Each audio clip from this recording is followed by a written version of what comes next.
এখন আন্দোলন করছে জাতি, ক্রেডিট নিয়ে নিয়েছে হাতি। ঠিক আছে, এই হাতি কারা আপনারা জানেন। ৭১-এর পরে আমাদের বিজয়কে ছিনিয়ে নিয়েছিল আওয়ামী লীগ, আর এই ২৪-এর পরে বিজয় ছিনিয়ে নিয়েছে এনসিপি। ৭১ গেছে আওয়ামী লীগের কোলে, আর ২৪ গেছে এনসিপির কোলে। দুঃখজনক, এনসিপি আর আওয়ামী লীগ বিপ্লবোত্তর দুইটা সংগঠনই লুটপাটে জড়িত। এই যে শিশু উপদেষ্টাগুলো রয়েছে, শিশু উপদেষ্টারা বাবাকে দিয়ে ঠিকাদারি প্রতিষ্ঠান খোলাচ্ছে, নিয়োগ বাণিজ্য করছে। দেখতে শিশু, কিন্তু কাম করতেছে বিরাট বিরাট বড় বড় মানুষের মতো। তো আমরা এগুলো প্রতিহত করব।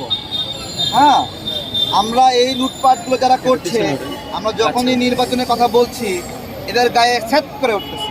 ঠিক আছে, গরম তাওয়ার উপরে যেরকম পানি দিলে ছ্যাত করে ওঠে, তো এরাও এরকম একটা টাকা পয়সা খাইয়া গরম মাল টাল খাইয়া টাল হয়ে আছে, এখন পানি ছিটাইলে ছ্যাত করে উঠতেছে। বুঝতে পারছেন? এই হলো নির্বাচন কেন্দ্রিক প্রশ্ন।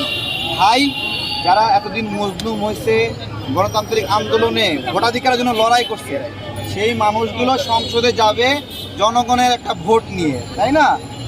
এখন একজনকে দেওয়া হয়েছে ভোট পাহারা দেওয়ার জন্য। এখন সে বলতেছে সে নিজেই ভোটে দাঁড়াবে।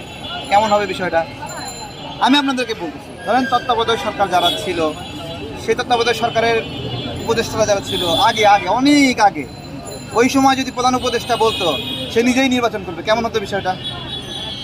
অথবা সেই সময়ের একজন উপদেষ্টা বলতো সে নিজেই নির্বাচন করবে, কেমন হবে বিষয়টা? তো ওই বিষয়টা যতটা বিব্রতকর, এখনের অনেক উপদেষ্টারা নিজেরাই নির্বাচন করার খায়েশ দেখাচ্ছে।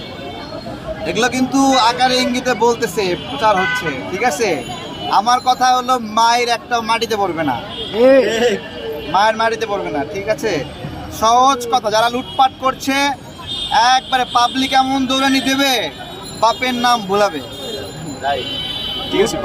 লুটপাট বাচ্চা ছেলে পেলে টাকার লোভ দেখায় জেলা প্রশাসক কার্যালয়ে, উপজেলা প্রশাসক কার্যালয়, সব জায়গায় ঢুইকা মাতব্বর হয়ে গেছে।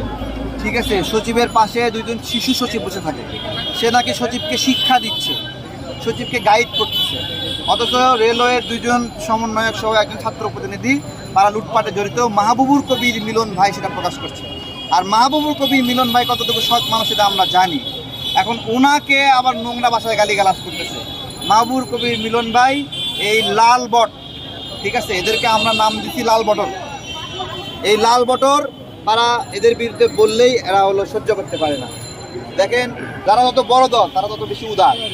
জামাত একটা বড় দল, এরা এদেরকে গালি দিলেও এরা চুপ করে থাকে। কিন্তু এই এনসিপি এদেরকে যদি একটা সমালোচনা করেন না, এরা মনে করে যে এরা ভেঙ্গে ফিরে তৎমাস হয়ে গেল, এরকম একটা এদের ভয় এবং আতঙ্কটা বেশি।